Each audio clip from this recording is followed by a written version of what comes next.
ഫർള് നിസ്കാരം ഖളാ ആയാൽ സുന്നത്ത് നിസ്കരിക്കാൻ പറ്റുമോ? ഈ ഒരു മസല 2 മാസം കഴിഞ്ഞ് ആവർത്തിച്ച് വരുന്നൊരു മസലയാണ്. റമളാനായാലും ആൾക്കാർ നല്ല സന്തോഷത്തിൽ മസല പഠിക്കാനേ ഉസ്താദെ കുറെ ഫർള് ഖളാ ഉണ്ട്, ഞാൻ തറാവി നിസ്കരിക്കണോ? വേണ്ടാന്നൊക്കെ അൽഹംദുലില്ലാഹ് നല്ല പോലെ ചായ കൊടുക്കണേ, നിസ്കരിക്കേണ്ടതാണ്.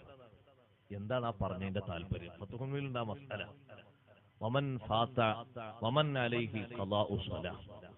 ഒരാളുടെ മേൽ നിസ്കാരം ഖളാ ഉള്ളതുണ്ട്, നഷ്ടപ്പെട്ടത് നിസ്കാരമാണ് അയാളുടെ മേലുള്ളത്. ആ നിസ്കാരം അയാള് ഖളാ വിട്ടു.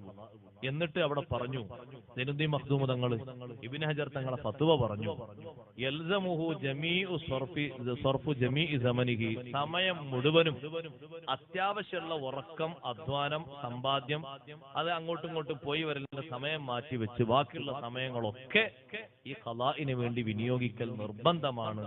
വയഹ്റുമു അലൈഹി തതവ്വു.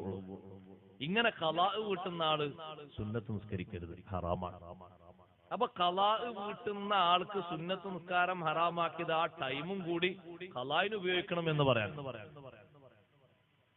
ഓൾറെഡി സുന്നത്ത് നിസ്കാരമൊക്കെ ഹറാമാണ്, സുന്നത്തൊക്കെ പറ്റുന്നില്ല, ഖളാ വീട്ടും വേണ്ട, അങ്ങനെയല്ലത്, അതിനുള്ളതല്ല. ഈ ഖളാഇനുള്ള സമയങ്ങളൊക്കെ ചെലവഴിക്കണം, സമയങ്ങളൊക്കെ ഖളാഇന് വേണ്ടി വിനിയോഗിക്കണം.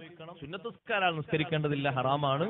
അയാൾ ഖളാഇനാണ് സമയം ചെലവഴിക്കേണ്ടത്. കാരണം ഖളാ ആണല്ലോ ഫർള്, സുന്നത്ത് നിസ്കാരം ഫർളല്ലല്ലോ.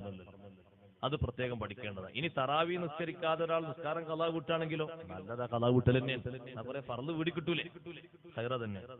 അല്ല, തറാവിയും കൂടി ഇല്ലാത്ത രൂപമായി കിട്ടാനാണ് സംഗതി ചോദ്യം സാധാരണ വരല്. അപ്പൊ പിന്നെ ആൾക്കാർ അതിനാണല്ലോ മോഹിക്കുന്നത്.